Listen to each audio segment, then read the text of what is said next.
Hola a todos, bienvenidos. Hablaremos de un spoiler para la serie Yale, Harmony Secret. Un golpe en la puerta interrumpió la reunión. Mayweather miró hacia la entrada y vio a su secretaria entrar con una expresión preocupada. ¿Qué pasa? ¿Por qué tienes esa cara? Mayweather, tengo que decirte algo, me equivoqué. Estaba un poco tomada y no pensé con claridad. ¿Qué quieres decir? ¿Qué pasó? Se trata de Guarín. El teléfono sonó repetidamente. Ya era el 10º intento, pero todavía no había señales de que la persona al otro lado contestara o incluso respondía a los mensajes enviados horas antes. Cuanto más lo intentaba, más ansiosa se ponía, preocupada de que sus peores temores se estuvieran haciendo realidad. Al anochecer decidió dirigirse a la habitación del hotel, aunque no era el momento más adecuado para una visita. El problema que surgió la tenía inquieta y no podía quedarse quieta. Las luces apagadas indicaban que la dueña de la habitación aún no había regresado, suponiendo que todavía estaba en el bar ya que era viernes. Bajó las escaleras y fue al área del bar. Fue allí donde la encontró. Aiwarin llamó a Wiwika, acercándose a ella que estaba sentada en el mostrador. Aiwarin se sorprendió al verla. Ella ya sabía de la situación por los mensajes que Wiwika le había enviado y los varios intentos por llamarla. Era obvio lo que estaba sucediendo. Los mensajes que Wiwika le había enviado eran: tengo algo que preguntarte. ¿De los números del superior? No diste su secreto a Soriana, ¿verdad? Confío en ti, lee esto y respóndeme. No te quedes callada de esa forma. Me estás volviendo paranoica. Lees mis mensajes pero no respondes. Ni siquiera contestas mis llamadas. ¿Qué sucede contigo? Ese era el mensaje que Mayweather había enviado repetidamente desde esa tarde. Aiwarin los había leído todos, pero no había respondido. También había ignorado las llamadas de ella. ¿Qué haces aquí tan tarde? Aiwarin preguntó con calma. Su rostro estaba serio, a diferencia de cuando se alegraba de ver a Mayweather. Vine a verte, te llamé muchas veces. ¿Qué sucede? Aiwarin preguntó todavía con una expresión seria. ¿De verdad hiciste eso? ¿Conseguiste los datos del superior de esa forma? Yo no hice nada. A tu secretaria se le escapó. ¿Y tú? Mayweather se sintió más incómoda al ver la expresión indiferente de Aiwarin. ¿Engañaste a mi secretaria para que hablara mientras estaba tomada? Ella no quería pensar de esa manera, pero al mirar atrás no pudo evitarlo. Aquella vez que me engañaste para que preguntara sobre los números, si eran altos o bajos. Solo son negocios, dijo casualmente Aiwarin. Tú misma lo dijiste, somos competidoras. Para ganar solo necesitamos sobrevivir. ¿Qué estás diciendo? Dijo Mayweather decepcionada. Pensé que podríamos separar los negocios de los asuntos personales. Aunque compitiéramos, pensé que podríamos apoyarnos mutuamente. El lunes vence el plazo para presentar nuestras propuestas. No es momento de concesiones ni juegos. Debemos tomarnos las cosas en serio. ¿O prefieres perder?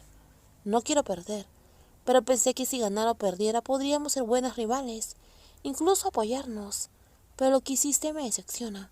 ¿De verdad hiciste eso? Estás compitiendo conmigo con unos trucos sucios. Te lo dije, son solo negocios, dijo Warin mientras lo ignoraba. Deberías entender eso. Aunque termine nuestra relación, ¿y nosotras qué? ¿Me estabas engañando todo este tiempo? Aiwarin se sorprendió momentáneamente cuando surgió el tema. Me engañaste, me tendiste una trampa y me trajiste solo por unos pocos números. Tienes muchas maneras de vencerme, pero elegiste esta. ¿O fue porque nunca me tomaste en serio desde el principio, así que nunca realmente te importé? No importa la poca información que tengas, si de verdad crees que puedes vencerme, adelante. Deberíamos volver a hablar después de la subasta. Así ambas tendremos la mente más clara. ¿Nuestra mente más clara? ¿A qué te refieres con eso? Mayweather soltó una risa. Ahora mi mente está más clara que nunca, porque finalmente veo quién realmente eres. Aiwarin extendió la mano para sostener el brazo de Mayweather, pero Mayweather la apartó y la empujó hacia atrás. No me toques. Nunca he estado con una persona tan egoísta como tú. Si crees que puedes vencerme, adelante. Estaré pendiente de ti para ver si consigues lo que quieres. La voz de Mayweather estaba cargada de sarcasmo, antes de darse la vuelta y mantenerse furiosa, con el rostro lleno de ira. Aiwarin se quedó allí, observando a Mayweather alejarse. No la siguió. No intentó explicarle. Solo se dijo a sí misma que esta era la mejor decisión. No era momento de ser débil.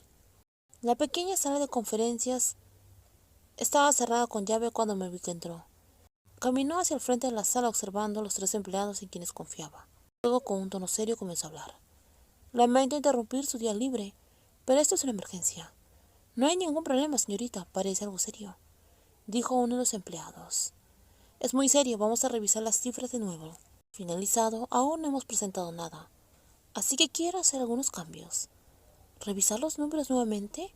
Uno de los vendedores dijo. Sí, detectamos un problema de confianza, así que quiero ajustar un poco más las cifras. ¿Estábamos aumentando los beneficios?, preguntó. Algo así. Hoy que Oriana va a presentar una propuesta de 27 millones. 25 millones es una buena cifra, pero creo que Superior perderá ante Oriana. Ahora mismo la secretaria de mi Wicca está borracha y me acaba de decir los números. Así que si digo los números, ella tampoco los recordará. Fue lo que Iwerin dijo, pensando que la secretaria no recordaría nada. Pero al final recuperó la sobriedad y recordó todo. Ajustemos entonces un poco más nuestros números. Abrió el archivo del proyector mostrando los números revisados, para que todos lo vieran. Iwerin acudió personalmente para supervisar el proceso, acompañada de su secretaria y dos empleados. Justo detrás estaba el coche de Atiwik, que los había seguido durante el proyecto. Cuando llegaron a la oficina, está listo, llévalo adentro, dijo su padre. Y luego se giró para preguntarle a su hija. ¿Estás segura de los números que me diste?, le preguntó. Tomé la mejor decisión, padre, es lo correcto. Ahora te toca a ti decirlo al comité. Nos arriesgamos a ofrecer algo tan alto. Solo quiero asegurarme de que fue la decisión correcta. Confío en ti, Iwerin. Si dices que su oferta es de 25 millones, entonces nuestro será 27. Debería ser suficiente. Siempre y cuando no haya ajustado los números en el último minuto, respondió ella. Solo obtuve información hasta el día anterior de la presentación de la oferta. Pero incluso después, si Superior presenta mejores calificaciones, las cifras son solo una parte de la decisión. ¿Estás diciendo que hicieron un mejor trabajo que nosotros?, su padre preguntó. ¿Quién sabe?, dijo la joven. Si ganan no será una sorpresa, hice todo lo posible por Oriana. Tú decides si es suficiente o no, dijo la joven agotada. Las semanas de intensa preparación ya no tenía energías para hablar del asunto. No quedaba nada por cambiar. Si de verdad quieres ganar la próxima vez, déjame ofrecerte 30 millones, eso debería asegurar el contrato, dijo ella con una breve sonrisa sarcástica. Sin esperar respuesta, caminó delante de su padre con el rostro frío e inexpresivo. Hoy finalmente era el día oficial de la presentación de ofertas. Todos los representantes estuvieron presentes, creando un ambiente de expectación. Nadie intercambió cumplidos con sus competidores. Era como si estuvieran en un campo de batalla donde las alianzas simplemente no existían. Entre la multitud, Rachel parecía ser el único dispuesto a reconocer a sus rivales. Saludó a la prensa, dio una cálida bienvenida a los empleados y observó con indiferencia la sala en busca de alguien. Mewika estaba junto a su padre y esa fue razón suficiente para que él dudara. Cada vez que la miraba, captaba la mirada del señor, dejándole claro que cualquier acercamiento no sería bienvenido. Aunque técnicamente no era socio de Superior, la tensión era innegable. Fue entonces cuando notó a Iwerin. Miraba fijamente en una dirección siguiendo su mirada. Se dio cuenta de que estaba mirando a Mewika, quien también acababa de dirigir su atención a Iwerin. En cuanto Mewika notó la mirada de esa joven, apartó la mirada, ignorándola por completo. En los próximos videos continuaremos con más spoilers. Cuídense mucho, bye bye, y suscríbanse al canal.